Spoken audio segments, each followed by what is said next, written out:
the dogs. Let the dogs.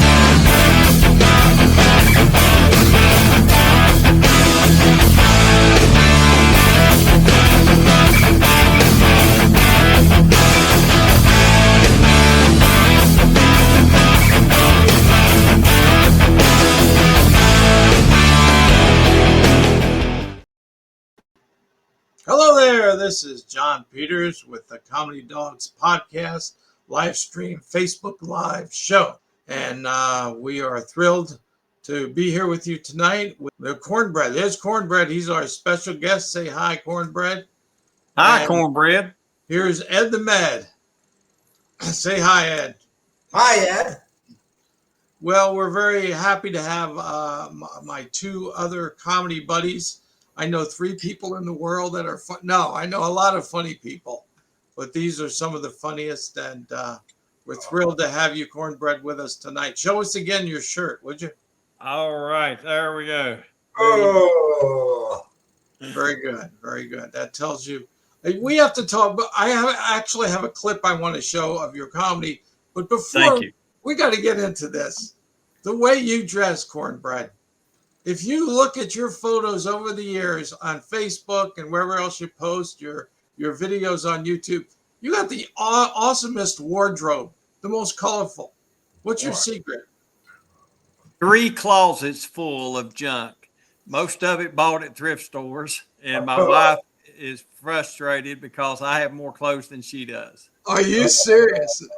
I do. I have like, I've got over a dozen pair of cowboy boots, every different color. I've got 20 or 25 different colors of tennis shoes and golf shoes. And yeah, I've got, I actually, at one point I reduced down from 60 sport coats to 30. So I'm holding at that 30 range, but I'm sort of like Skittles. I got all the colors of the rainbow.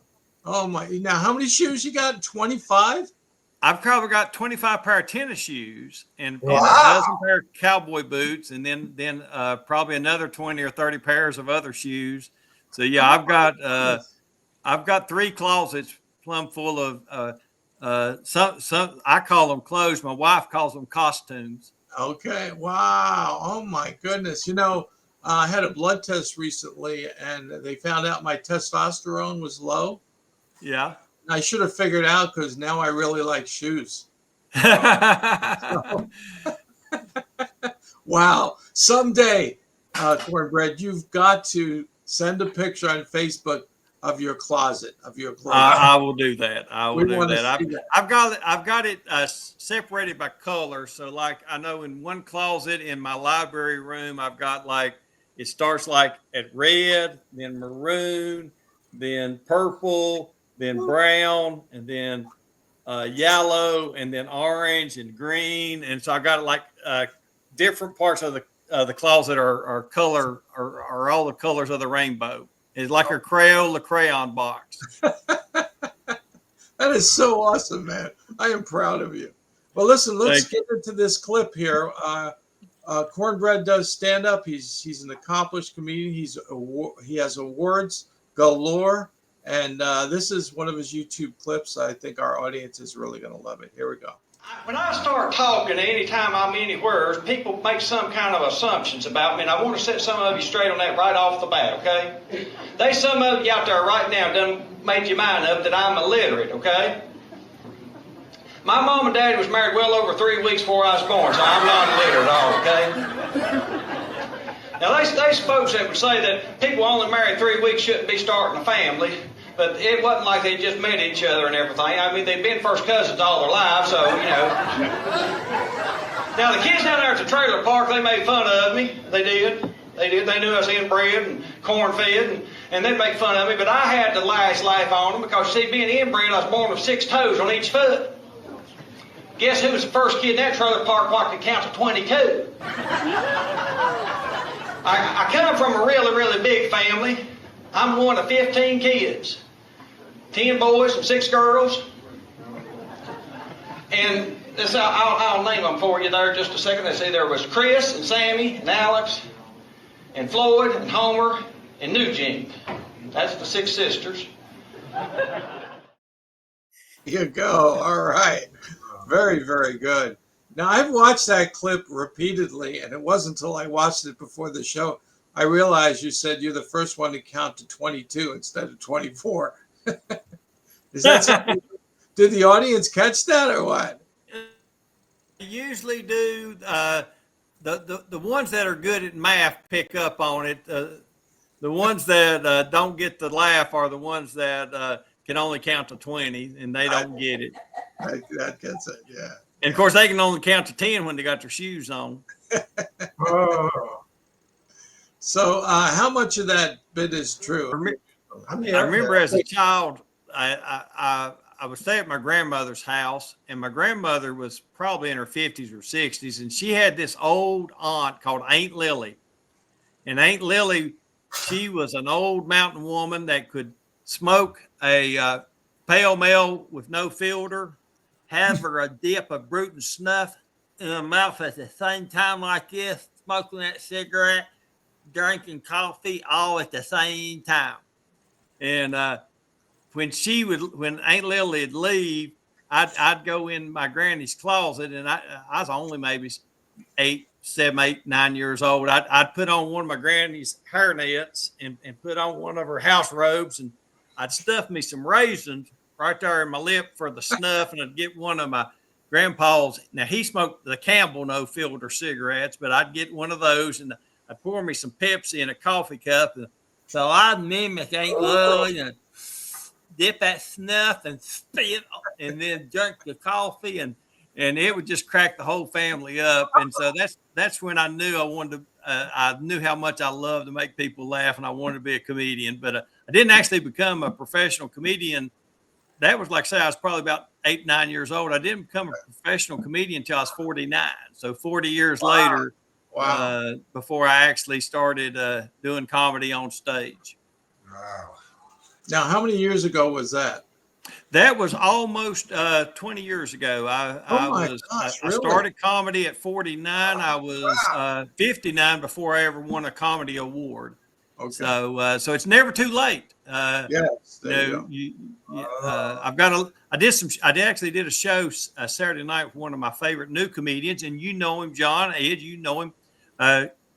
He was up at your Christian comedy conference you did a few years ago in Pennsylvania. I know who you're John. talking about. Let me tell you. Christian McCarthy. Christian McCarthy.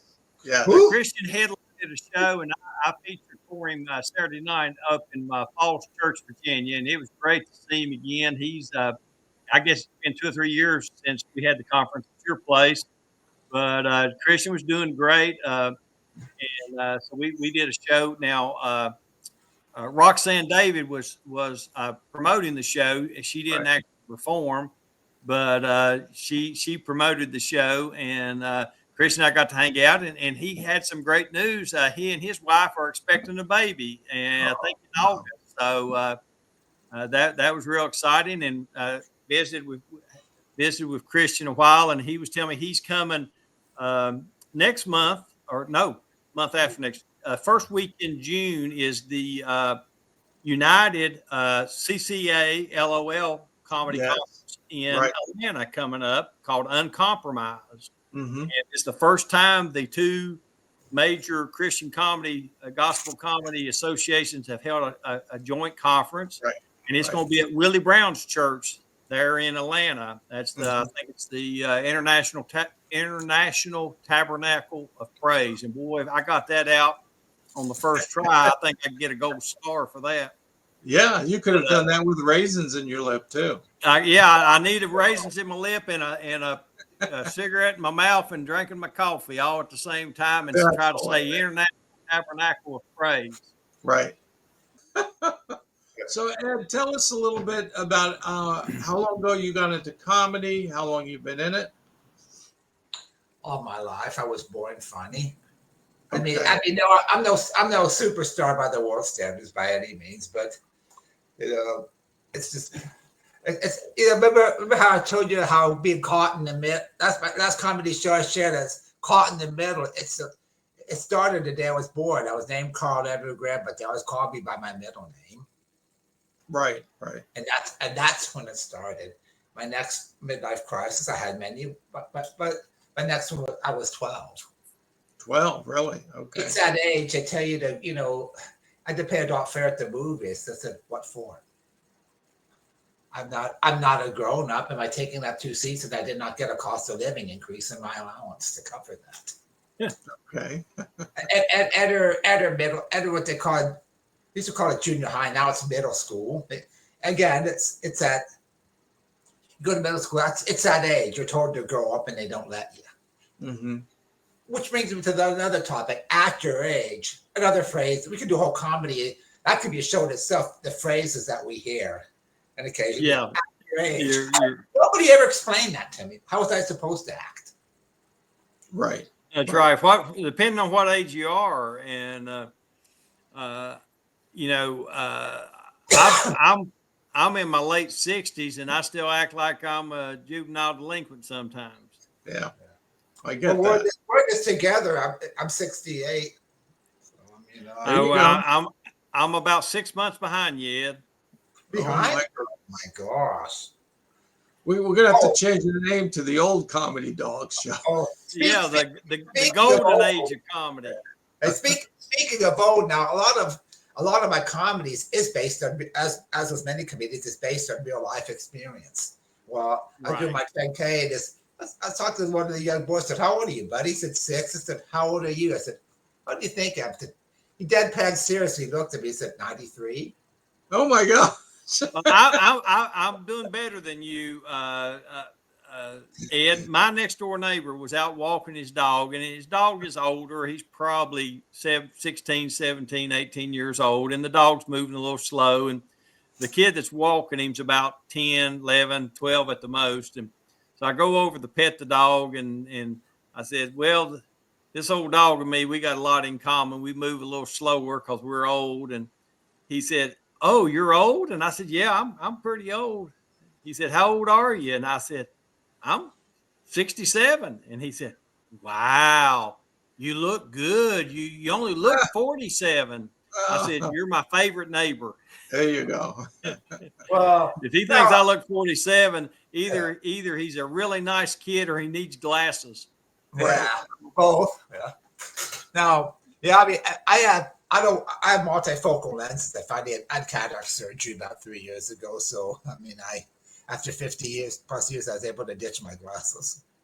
Okay, cool beans. Yeah. So you have to have them for reading, or you got good vision all around? So now, if the print isn't very fine, I have to hold it close to me. But I'm pretty much. Yeah. It's kind of funny. I forgot that I ever wore them for 50 plus years. Wow, that is cool. Now, I'm so nearsighted. If I'm reading something and it's very small print, I actually take my bifocals off because I can get down like this and I can really read, super small print without my glasses. Yeah, I graduated I was wearing bifocals before I had my surgery. Yeah. I have to have the bifocals for the computer, but just to read a book or something, I don't need any glasses. How about you, John? Which way do you go? Well, I was going to later I have to talk with Ed because I have the beginning of cataracts, but I'm petrified of them surgerying my eye, if that's a word, surgerying my eye. So I have to talk with Ed because I've heard it's a safe operation, but it's scary. Well, my eye doctor is awesome. It's a woman. First time I had a woman eye doctor, but I was, it's like she's able to do it at one of her clinics. I didn't even have to, it was like I was really? Yeah. Wow. Wow. Yeah. So, was it a drive-through clinic? A what? Was it a drive-through clinic? Stick your head in. No. It's one of those. They got one of those self-help kiosks. You just put your credit card in, and they give you the tools, and you just work on your own eyes. That's my line. You were. I was recently thinking along those lines. That all the self-service kiosks. Next thing you know, you're going to go to the ER, and it's going to be suit yourself. Follow the instructions. Exactly. Like we have self-service check at a lot of places like Walmart. Just read the directions. It's easy. Yeah. Well, I tell you, on the do it to yourself stuff, one thing that I'm going to recommend that he's done in the past, and that's our host, learning to draw yourself, not draw pictures of yourself, but learning to draw. A few years ago, John did these online classes for art and how to draw cartoons, and it was wonderful. What was it, 6 weeks, John? I think something like that. Something like that. Yeah, It was the best. And I'm not just saying this, John, because it's your show. It was the best online class I've ever taken, and I've taken a lot because of the construction business I'm in. They're moving, all the OSHA 10 safety classes, all the work zone safety classes, asphalt certification classes, all that's being moved online. It is boring as boring can be. As boring can be. I was trying to think of something that's that boring. Nothing. It's as boring as an online 1-hour OSHA safety class. That's how boring it is. It's that boring. But John's online classes, what they go, 30 minutes, an hour, something like that? Yeah, maybe 30, 45 minutes. Not very long.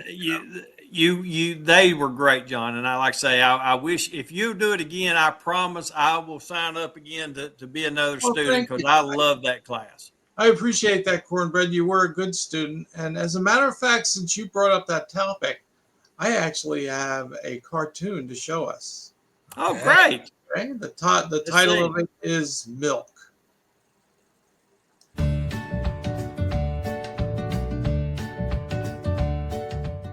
Honey, where's the milk? It's in the refrigerator on the top shelf. I don't see it.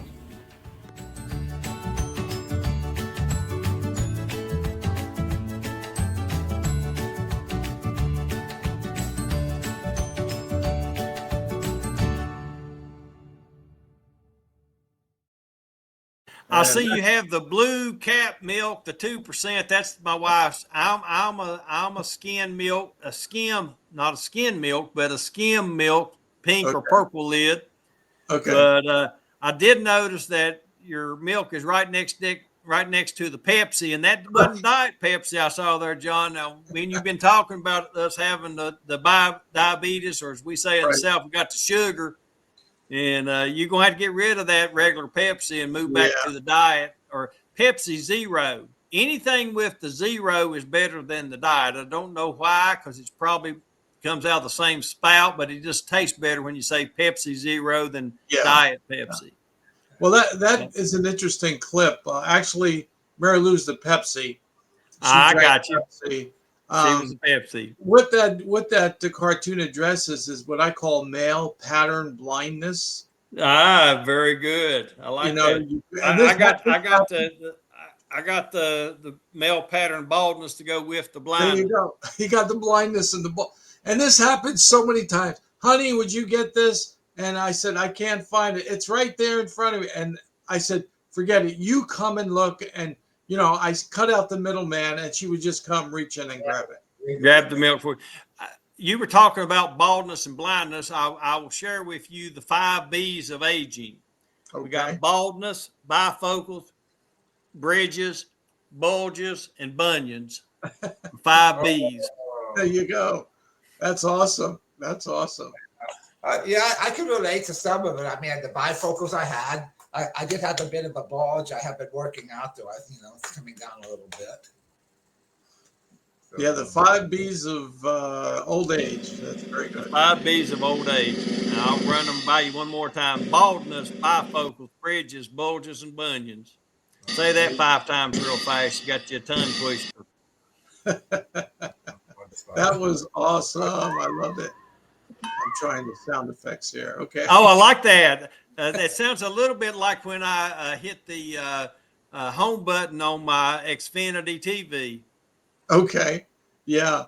Well, I had to change my notification because I was actually having panic attacks every time I got a notification. It sounded like a horror sound, like, it jarred my bones every time somebody sent me a text. So I had to get counseling, and I finally changed the notification sound. I tried to get my wife to change her notification because hers is a doorbell. And every time Oh, she gets a no, text, no. I like go to the door, and then I'm thinking them dang kids, neighborhood kids, ringing my doorbell and then running away, and it's just my wife's darn.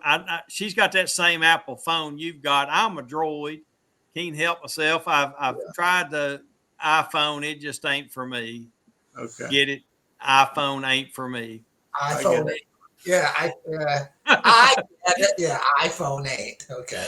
I got a Me phone. It is a Galaxy S20 Plus. Oh, I just got an S24. Good phone. I Oh, like cool. it. You're all fancy with the 24. I Well- can't count to 24 because I only got 6 toes on each foot. I'd have to have 7 toes to get to 24. Only got 22 toes, right? Call back. All right. Well, listen, I have a treat for you.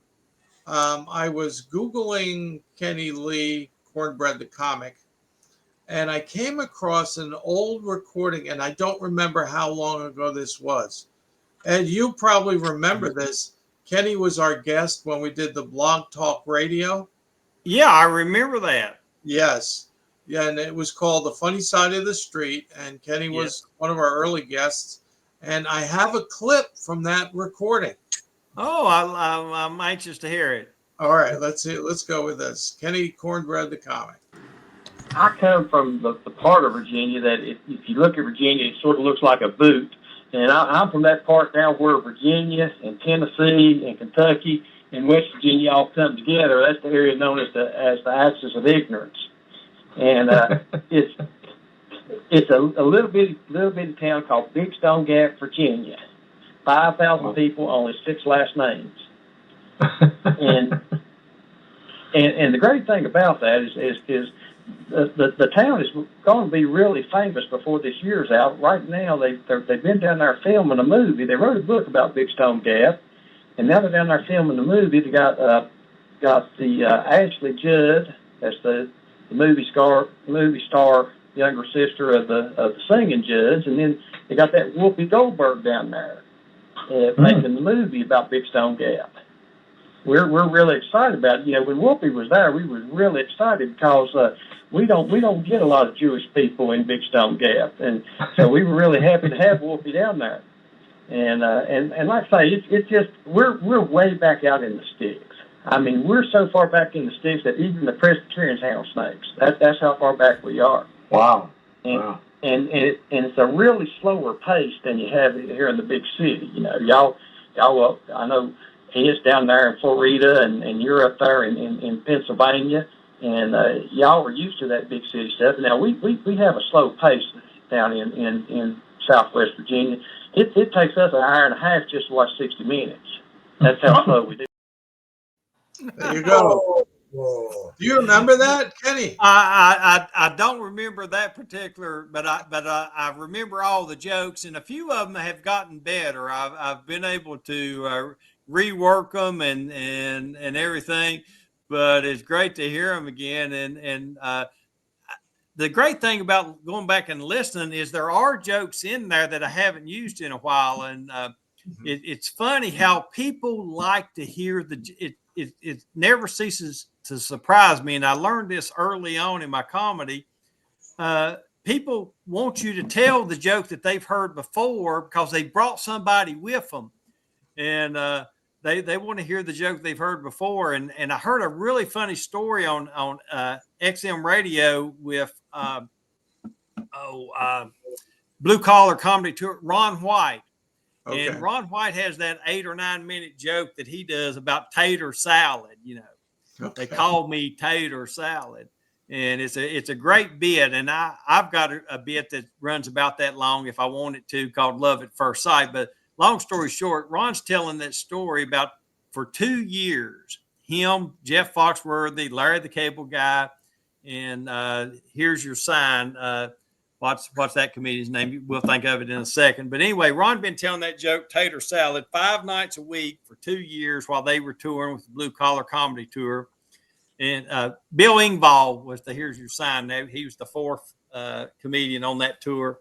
So Ron's been telling tater salad for 2 years, 5 nights a week. So he goes out on his own and he's doing his first show by himself without the rest of the gang. And he decides he's not going to tell the tater salad joke because he's been telling it for 2 years and everybody's heard it.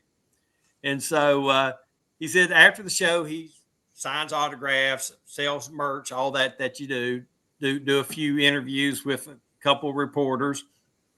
He's walking out to his tour bus, and there's this big biker dude and a real pretty biker chick with him waiting by the bus. So Ron said he reaches inside his coat pocket, gets his Sharpie out because he's sure the guy wants an autograph, and he's going to autograph a T-shirt or a DVD or whatever they've got for him to autograph. And he said he walks up to him, and the big biker dude looks at him and goes, "You owe me $150. And Ron says, "What?" He says, "You owe me $150. And if you don't pay me, I'm going to whip your butt right here in the parking lot." And Ron says, "Why are you going to beat me up? And why do I owe you $150? He said, "You didn't tell the tater salad joke, and I paid $75 a ticket to hear that joke, and you didn't tell it. Give me the money or I'll whip you right here, right now." Oh my Ron God. said, "I thought about it for all of 3 seconds, and I reached back in my pocket. I pulled out my wallet, and I handed the guy $150. And he said, I've told tater salad every night since." Oh, that's awesome. That is awesome. And I had that happen one time. I was down in Marion, Virginia doing a show, and I have this joke about Bubble in the middle, and I didn't tell that joke. I hadn't told that joke in probably a year. It just fell off my set list, and I just forgot about it. Mm-hmm. And I did the show, and over a guy that I'd worked with at VDOT came up to me, and he goes, "You didn't tell the Bubble in the middle joke."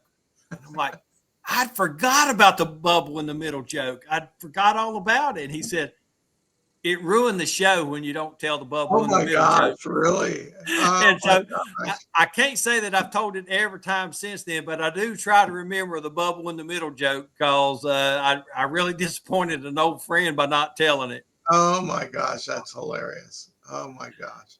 That's a good tip for, Yeah. You don't have to have new jokes every time you go on stage. What I've learned is when you have new jokes, incorporate them inside a set that already works. So I take one of my sets like Love at First Sight, 3 daughters' weddings. I've got a lot of different bits, the illiterate jokes, the inbred jokes. Take your new jokes and work it within. Find a way to segue it into one of your current bits that you know works. Right. And that way, if it goes, you keep it. And if it is a fizzles out, doesn't play, a lot of what we think is funny in our head don't sound funny coming into the microphone. That is that's how you learn. And when it don't sell, maybe you try it 1 or 2 more times, you rework it, and if it works, then you keep it, and if it don't, then it goes back on the back of the list. And but that's my thing. I see a lot of comedians, and I think it's a mistake to rewrite a whole new set every 3 months or whatever. If you got comedy gold, people will laugh. Jeff Foxworthy has been telling you might be a redneck for 40 plus years. Oh, yeah. And it never stops getting a laugh. He could tell the very first you might be a redneck joke that he ever wrote. He could tell it tomorrow and it's still going to get a laugh. Yeah. Well, speaking of jokes, one joke, you're a friend of mine, the late Johnny Roberts. Every time I went to him, I said, "Johnny, you got to tell that. It's one joke." I always asked him, "You got to tell this joke at least one time," and he pretty much always honored my request. I said, it was still him. Yeah. He was Johnny Roberts is now in. They had the H2O club down there in Florida. Yeah. With Johnny. There was Johnny and there was Juanita, Lolita, and a couple others from there in Florida. They had that H2O group, and I'll share a quick story about that. It kind of made me jealous about them.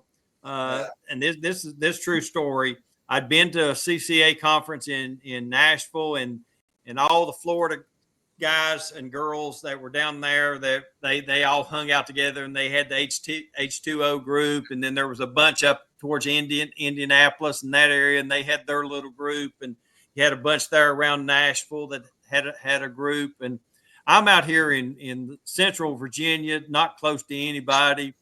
And I had been down to Virginia Beach and had done a couple of shows down there. I'd done and you may have been there at this place that I'm going to mention, John. It just occurred to me.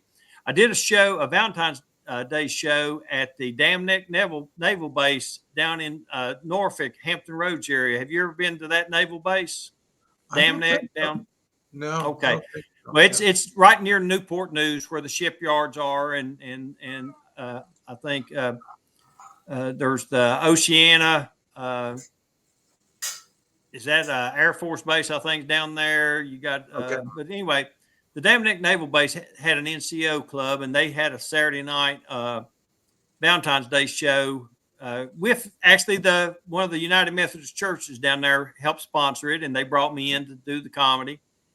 And the night before that, I'd done a missionary fundraiser in Richmond. So anyway, long story short, I'm driving back up I-64 Sunday morning after going to church, and I'm having a pity party. I don't know if y'all ever have pity parties, just you and the Lord, especially when you're got some windshield time.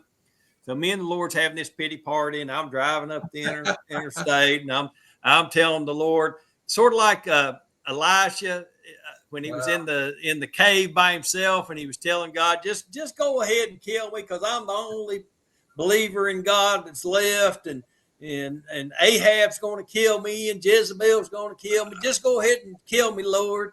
And I'm the last believer, the last prophet. Well, that's the way I was. I'm the only Christian comedian in the whole state of Virginia, and I'm out here in the middle of nowhere, and I ain't got no H2O. I ain't got no Nashville group. I ain't got no Indianapolis group. I get back to the house, and I open my laptop up, and I got an email, and it says, I opened the email up, and it says, "You don't know me, but my name is Roxanne David.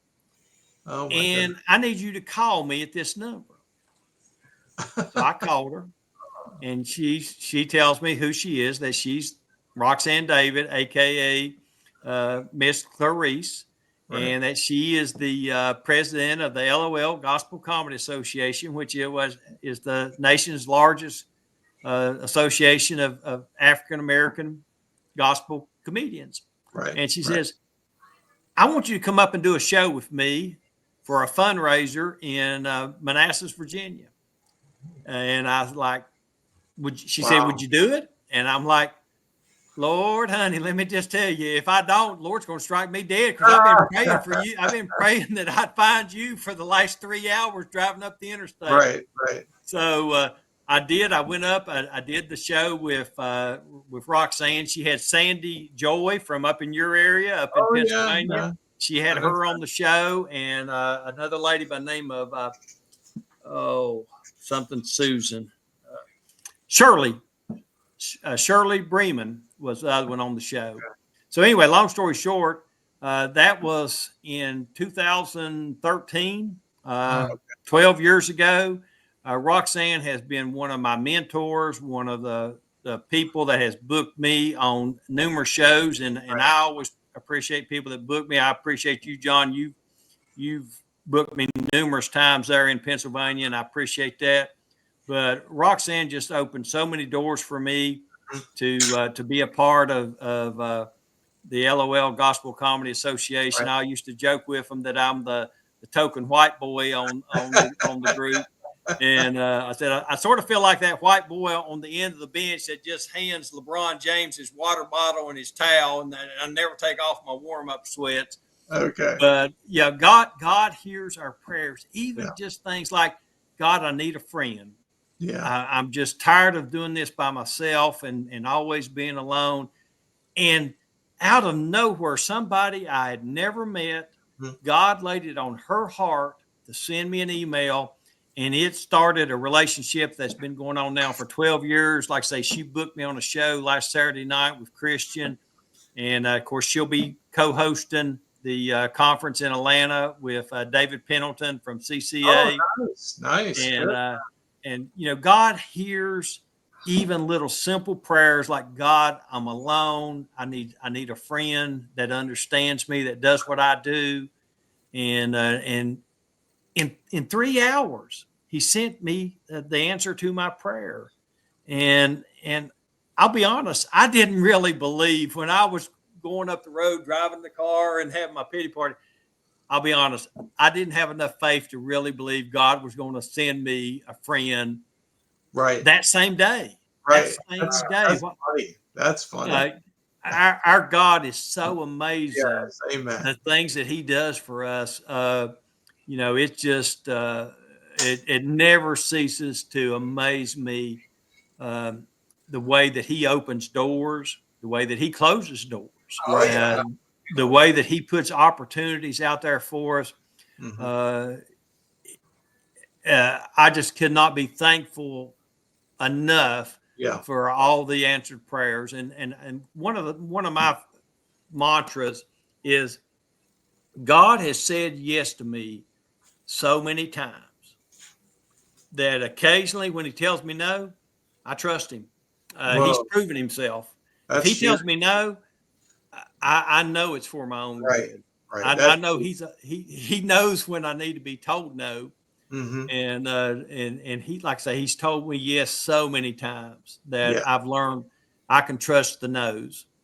That's such a beautiful testimony. That really resonates to me. I'm sure to Ed too. I'll share this one with you. I was at, back when I had hair, before my wife convinced me to go with the chrome dome look. Okay.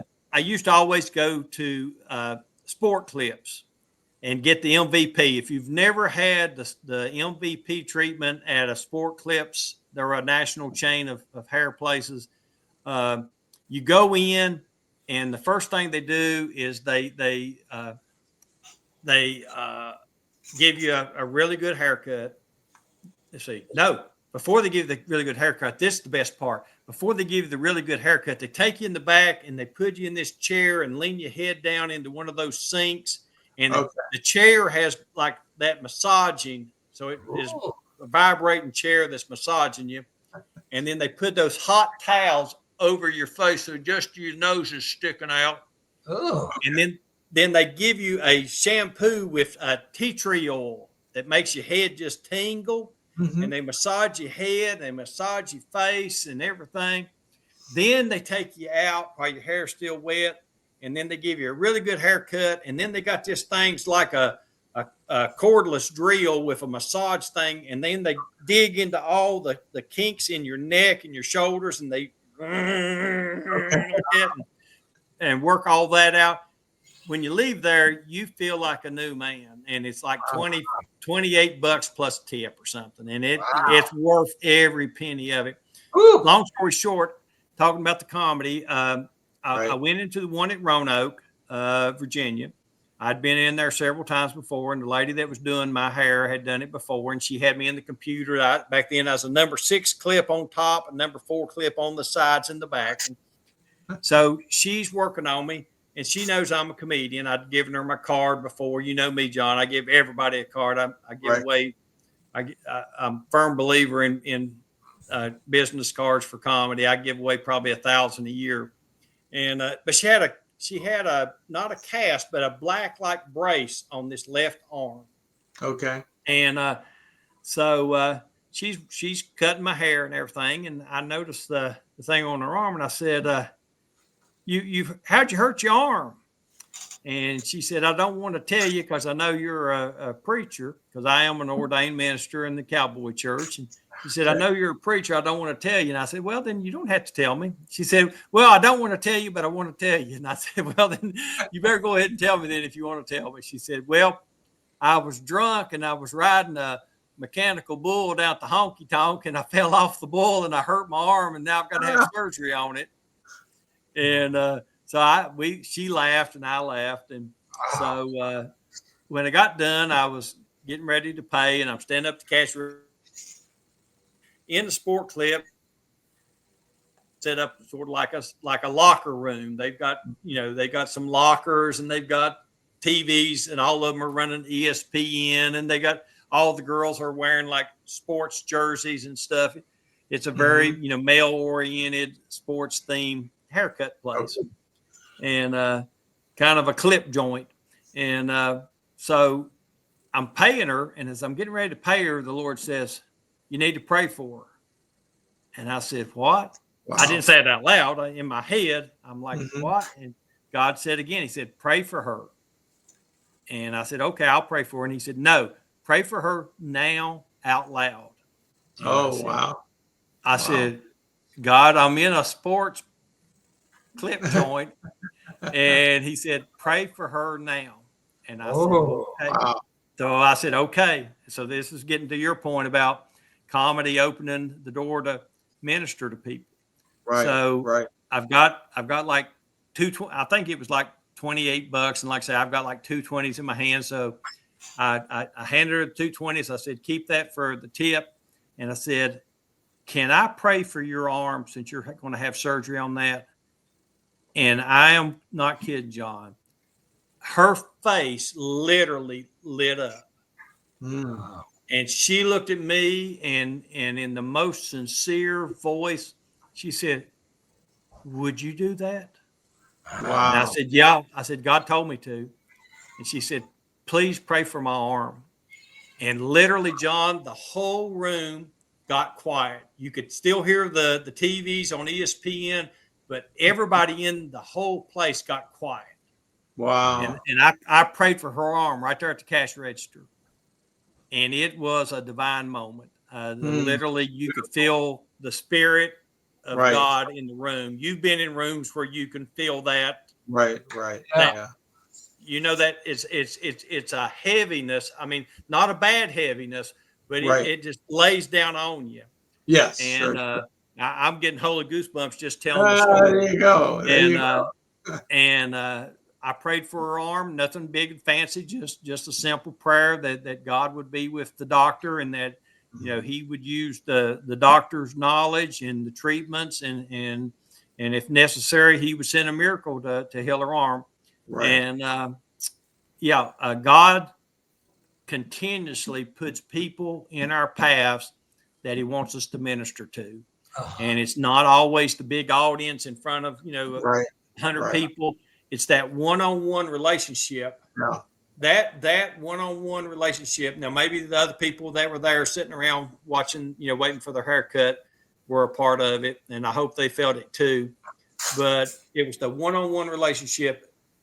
Me as a Christian believing that if I prayed for her, that God would make a difference, and her believing it. And I am absolutely convinced. I never talked to her about the surgery after that, but I am convinced that God used that moment, not just to heal her arm that was having surgery, but I think it also healed something inside of her.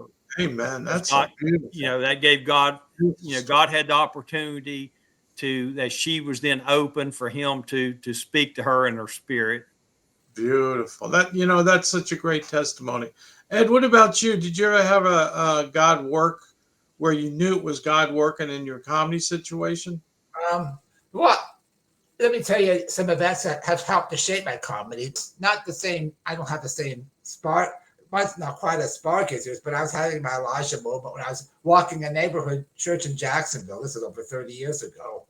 Yeah. And I was frustrated. I said, Lord, even my ministry has gone to the dogs. I was speaking figuratively. Right after I said that, 2 dogs ran up from behind me, one on either side of me. When I first met John and he started talking about prophetic comedy, and for about a week, I was in what I call a hit week, humor intense training. Well, on my way up, I'd written a parody called Blessed Assurance. I call it Blessed Insurance, a parody on Blessed Insurance. Okay. Okay. And I'm on my way up to Virginia. I'm going to watch my youngest daughter get her high school diploma. Well, stopping to a Cracker Barrel in Georgia for dinner. I kid you not, Blessed Assurance was being played. And I said, I don't know whether you're angry at me for being irreverent or you're confirming your humor, but I'll go with the latter. There you go. That's the confirmation. Next night, I'm at pretty much watch my daughter get her diploma. 2 days before that, I become a great uncle. That's what I realized, life is starting to be like it. Just before the ceremony, I'm sitting to my oldest daughter who said, Dad, I need to talk to you. said, well, sure. An hour after the ceremony, you look like Yeah. you got something pressing. But Dad, I'm expecting. Surprise. I became a great uncle. My baby's getting a diploma, and in a few months I'm going to be a grandpa. 2 days later, I'm back in it's Father's Day. What do you think happens to be in my morning greeting? Grandchildren are the crown of old man. I read that this week, Ed. I read that passage this week. Keep going. I looked up and said, "Thank you very much, Lord." Even the good Lord put it on that one. That's awesome. Those That's great, synchronicities Ed. of the Lord are just. All that to say, it linked in. That was about the time I got to know you, and you talked about prophetic comedy, and that's yeah. It's interesting because you're talking about the incident with the dogs, and about 3 weeks ago, I felt the Lord wanted me to start this broadcast. I said, "Well, what's the hook? What's the name? What do we call it?" And I kept hearing dogs. And I'm thinking, God, that's a horrible thing to call us dogs. But I thought, and then I saw your bit about who let the dogs out, and it tickled me so much. So here we are. Your miracle is brought about the comedy dogs, and we have our great guest, Kenny the Cornbread, the Comic on. So, and you've seen the video of one of my neighbor dogs, Yumi, who there's something mystical because more than once I opened the door to go for a walk. There she is. Right. But it's like she just. I even told one of the authors, there's something mystical. She just sort of pops up sometimes. Yeah, because that's what you need. You need that. One more funny to add to it. She's a corgi, and I took a personality test to see what kind of dog I resembled. I kid you not, I resemble a corgi. No wonder Yumi's attracted to me. Okay, I'm writing that down. That is such a good premise. What kind of dog do you resemble? That's maybe for next week. We'll work on that. All right. Yeah. All right, we want to kind of wind this up. Kenny, thank you again so much for being such a great guest. You have so much. We'd love to have you back sometime. Sure. Please do. Please do. Yeah. And hopefully I'll see you at the conference, and we'll compare calendars and pick a date for later in the summer. That's a great idea. One of these days, I'd like to see you in person, either Virginia, Pennsylvania, or here. If you happen to be coming to Florida, let me know. I will do that, Ed. Yeah. I will say one thing before I lose this thought. Okay. John, I've noticed we've been on here for 50 plus minutes. If you'll notice, my clock has not changed, but neither has the clock behind Ed. So neither Ed or I, neither one will bother. That one doesn't even work. So that's just mine will work. I'm just too lazy to change the batteries because it's too hard to get off the wall. So, but here's the great thing about a clock. The clock is kind of like me. It's right at least twice a day. Oh, yeah. There you go. So a stop clock and cornbread are always right at least twice a day. There you go. That's okay. We had a good time. Yeah. We had a great time. Thank you very much for having me on, John. Clock. We had a great time. Exactly. We had a great time. Well, you guys, thanks so much for being part of this. And it makes me feel good. I feel successful. We had a great time. Well, this is on Facebook Live. I don't know how many people are seeing it, but I think it's been a great learning for all of us and a great time of fellowship. Yeah, so let's continue to stay funny and let the dogs out. Let the comedy dogs out, okay? All right. Love you guys. I love you too. Let the dogs out. Let the dogs